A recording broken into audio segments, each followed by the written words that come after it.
When Christopher Columbus thought he had found India in 1492, there were about 600 distinct tribes spread across North America, from the northern reaches of Canada down to Central America. Some estimates place the total population of Native Americans at between 10 to 20 million people.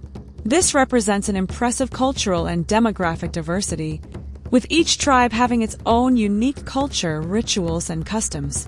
Many of the most fascinating aspects revolved around love and marriage, with women setting the rules, sports being played to win hearts, and famous historical figures with their lost or found loves.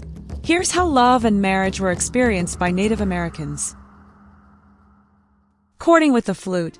Music has always been a powerful way to win someone's heart. A good love ballad can work wonders when trying to capture the heart of someone you desire. Among Native American tribes, especially the Plains tribes, the use of the flute was common among men to persuade women that they would make good husbands.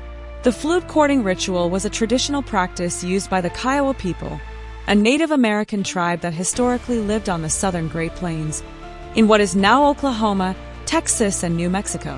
The ritual was also practiced by the Comanches, Navajos, and Sioux. The ritual involved a man playing a wooden flute to express his feelings for a woman of interest. With the introduction of firearms by Europeans, some courting flutes were made from repurposed gun barrels, an unlikely combination of love and death. During the ritual, the man would play several songs, each with a specific meaning.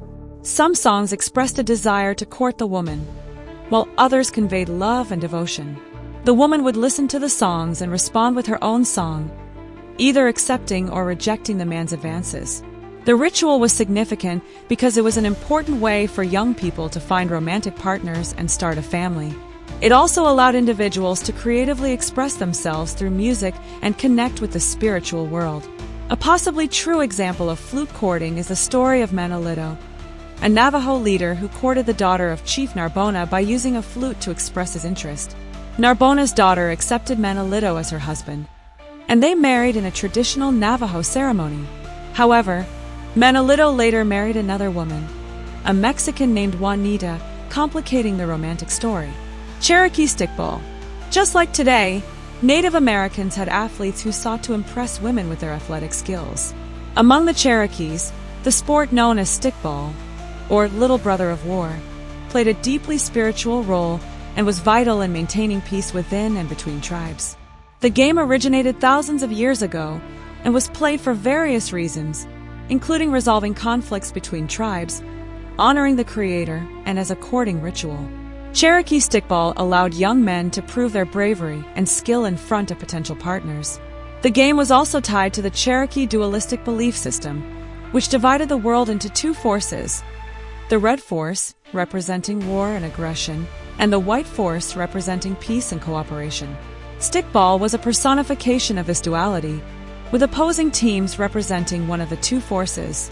Before the game, the Cherokees performed an all-night dance called the Xololi, where men sang and danced to transfer power to their team, while women sang and danced to weaken the opposing team's power.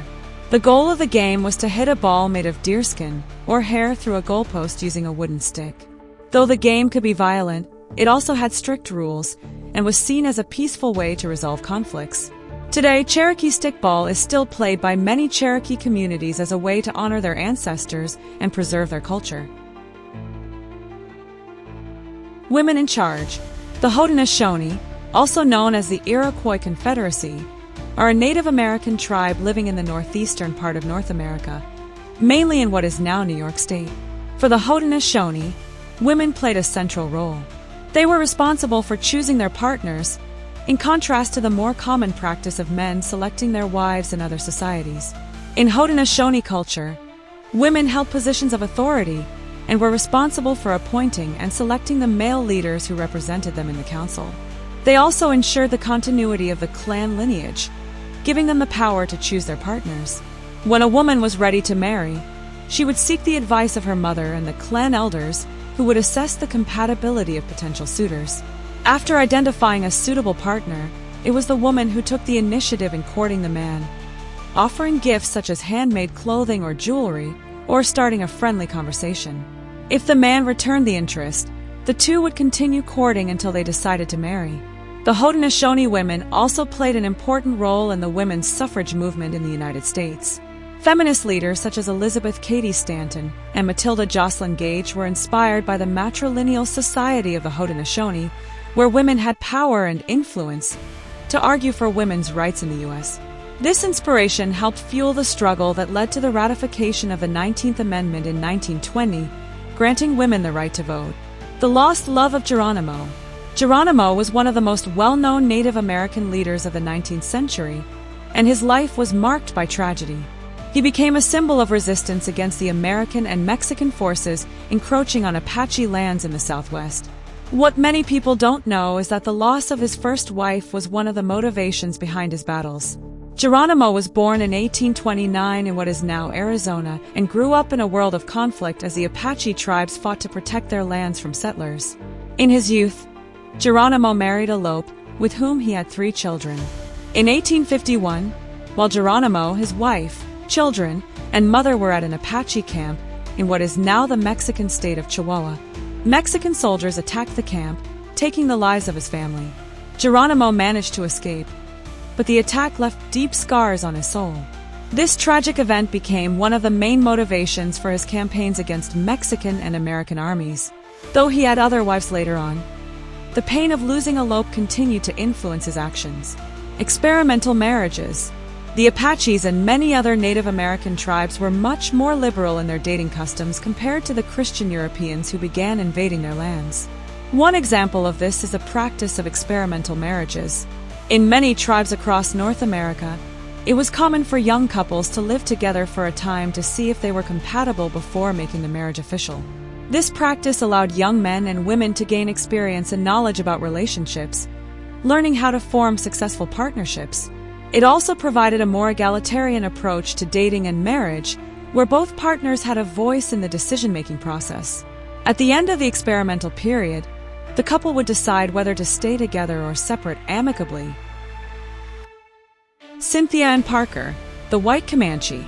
Cynthia and Parker is a classic example of an unusual love story in the Old West. In 1836, when she was only 9 years old, Cynthia was captured by Comanche warriors during a raid on Fort Parker, Texas.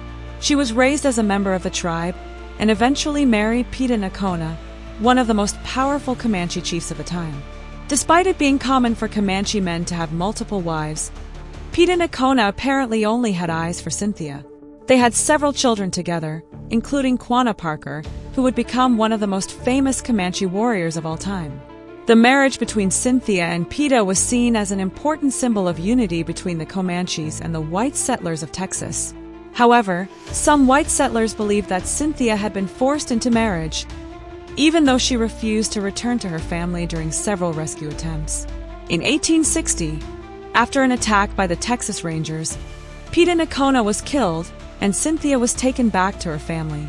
However, she never fully readjusted to life among the whites and died a few years later at the age of 45.